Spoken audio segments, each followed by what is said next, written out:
Class अब question number 8 है। अब जो 8 हमारा क्वेश्चन है उसमें क्या है, explain the law of the conservation of momentum with the help of an example. यानी इसमें हमें क्या बताना है, कानून बकाए मोमेंटम।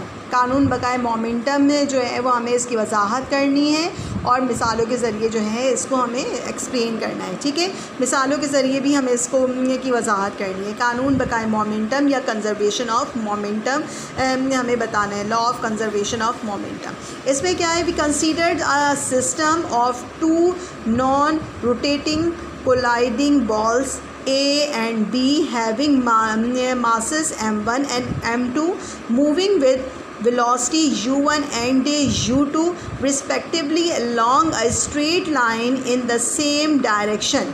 अच्छा, अब ये क्या कह रहे हैं, देखिए इसमें डायग्राम ज़रूर है, बनाना ज़रूरी है। ये कह रहे हैं दो बॉल्स हैं हमारे पास, दोनों यानी A और B दो बॉल्स हैं और दोनों की जो मासेस हैं हमारे पास m1 और m2 हैं। ठीक है, m1 और m2 हैं और ये दोनों जो है ये अभी ये टकरा नहीं रहे हैं, बस ये अभी ये इन्होंने थोड़ा मूव करना शुरू किया है। लेकिन क्या है, we consider the system two non rotating colliding balls. अभी ये नॉन रोटेटिंग कोलाइडिंग, अब यानी कि अभी इन्होंने जो है वो रोटेट करना शुरू नहीं किया है और ये आपस में नहीं टकराए हैं। तो उस वक्त जो है वो इनका ये मास m1 और m2, इसको हमने क्या सपोज़ किया है, m1 और m2। यहाँ पर हमारा ये m1 है और ये हमारा क्या है, m2 है। तो ये m1 और m2 हमने इसको सपोज़ किया है और हमने कहा है कि अभी ये टकरा नहीं रहे हैं और तो इस वक्त इनकी वेलोसिटी कितनी है, u1 और u2 है।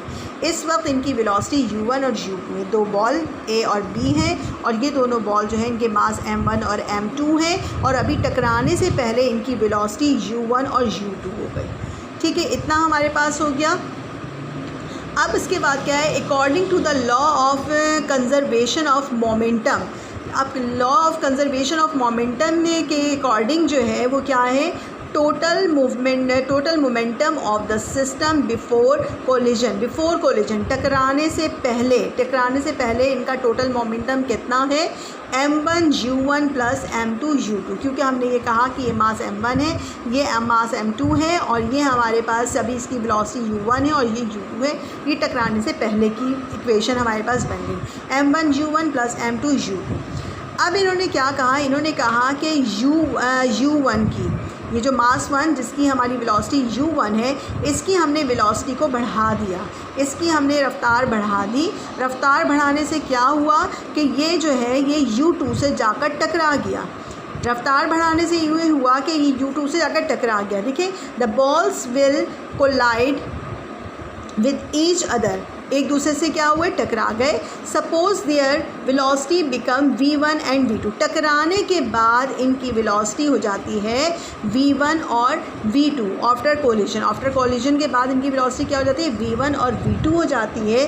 So the total momentum of the system after collision. अब टकराने के बाद जो इनका टोटल मोमेंटम हमारे पास आया वो आया m1 v1 plus m2 v2। यानी टकराने से पहले क्या आता है, m1 u1 plus m2 u2 और टकराने के बाद हमारे पास ये आ गया। तो अब हमारे पास क्या हो गया class, according to the law of conservation of momentum, इसमें हमारे पास हो गया total momentum of the system before collision is equal to बराबर किसके होता है, the total momentum of the system after collision. टकराने से पहले और टकराने के बाद का मोमेंटम हमें जो है वो एक दूसरे के बराबर होता है। यानी m1 u1 plus m2 u2 किसके बराबर है, m1 v1 plus m2 v2। ठीक है क्लास, तो ये हमें बस यही हमें प्रूफ करना है कि बिफोर कोलिजन और आफ्टर कोलिजन इन दोनों का मोमेंटम बराबर होता है और यही चीज़ हमारे पास आ जाती है law of conservation of momentum. ठीक है, इसी तरह आपने इसको बनाना है, डायग्राम भी इसी तरह बनानी है और आपने सॉल्व भी इसी तरह ऐसे करना है। कोई प्रॉब्लम हो तो फिर डिस्कस कर लीजिएगा।